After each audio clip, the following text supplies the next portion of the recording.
The first step in learning how to design a computer or how to architect a computer is to learn its various parts. That is the topic of this video. We have earlier come across this hierarchy of languages. At the very top of this hierarchy is algorithm, which is nothing but a specification in natural language or close to natural language using some symbols of how to solve a particular problem. Algorithm is then converted to a higher level language representation, which is concise, very structured, yet is human readable and understandable by humans.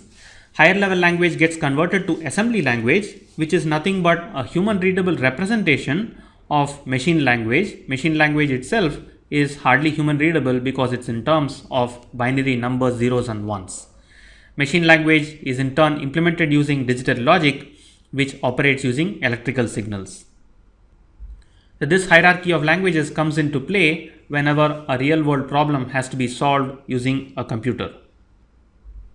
Now think and tell me which of these languages in this hierarchy are specific to machines and which of these are independent of the machines on which they run. Algorithms and higher level languages are typically designed to be machine independent. They are not dependent on whether you're running it on a PC, on an Intel PC or a MIPS processor and so on. The bottom three in this hierarchy are machine specific. In fact, the machine language and the assembly language in some sense define a particular machine. Each step of conversion in this hierarchy is done by a particular entity or person. Can you tell which is the entity which converts the algorithm to higher level language? This would be the programmer. Which is the entity which converts a higher level language representation to assembly language? This would be the compiler. Now, what is the name of the entity which converts assembly language to machine language? This would be the assembler. It's typically implemented in combination with the compiler. That is, the same software which implements the compiler also implements the assembler. Now, who converts machine language to digital logic? This would be the computer designer. Here is a specific example.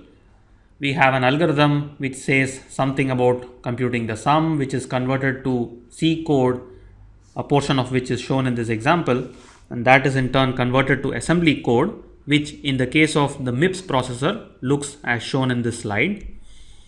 It gets converted to machine code, which is a sequence of zeros and ones in a particular pattern, and machine code is implemented by digital logic using gates and flip-flops and switches. Here is a test for you. Can you tell which of these steps of conversion is this course concerned about? We in this course are going to be concerned about not so much the conversion process itself, but how the instruction set, that is the machine code, is designed, as well as how the assembly language is designed. We will also be concerned about how the machine language is implemented using digital logic. We now have the context to talk about the von Neumann architecture for computers. Most computers today follow this particular architecture. In this architecture, a computer consists of a processor and memory which interact with one another. There is input which comes from somewhere into the computer system, and there is output which goes out of the computer somewhere. An important aspect of this von Neumann architecture is the stored program concept, which means that the program or instructions as well as data are stored in memory. The processor has the job of getting instructions from memory, and the instructions operate on the data which is also fetched from or stored to memory.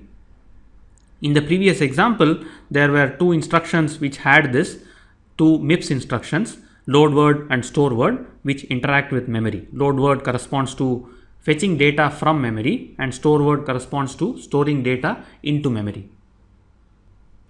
As I said, most computers today use the von Neumann architecture.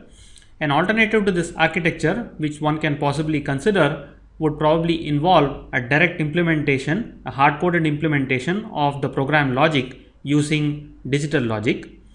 And this would not involve a stored program where instructions are fetched from memory, data fetched from and stored to memory.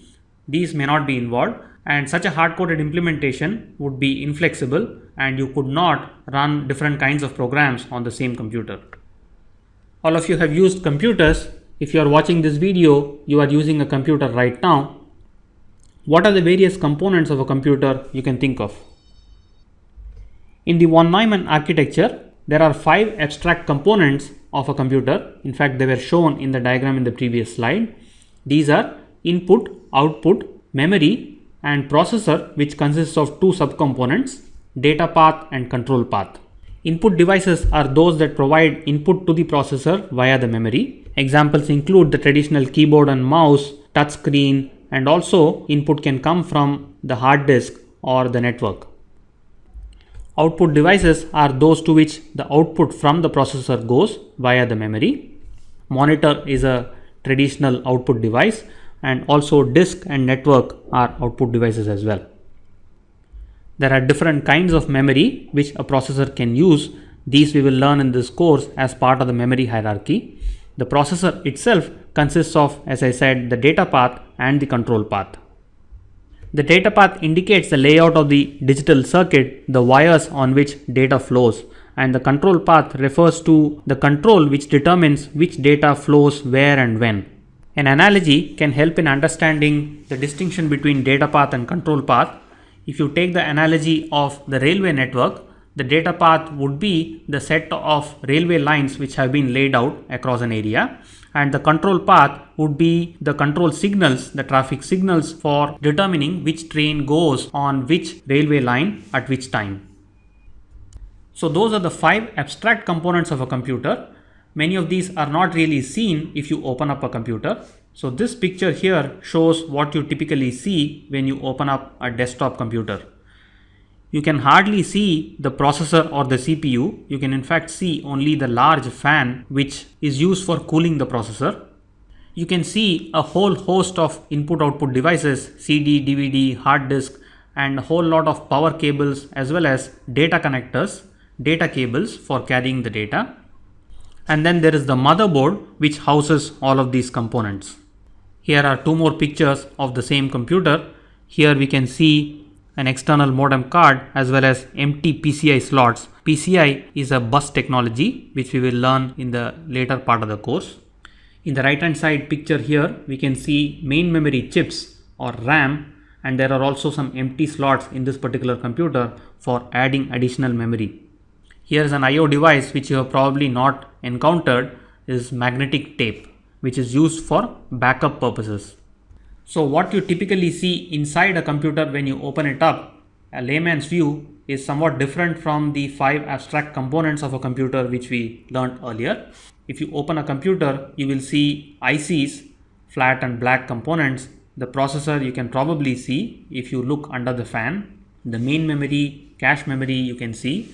The motherboard which houses all of these components and has various input-output interfaces and bus components. You can also see various secondary memory components for non-volatile storage, magnetic disks, CD, DVD drives, and perhaps tape drive, and so on. In this course, however, going forward, we will be concerned about the 5 abstract components, which are, as you recall, input, output, memory, and then the processor which has 2 subcomponents, which is data path and control path.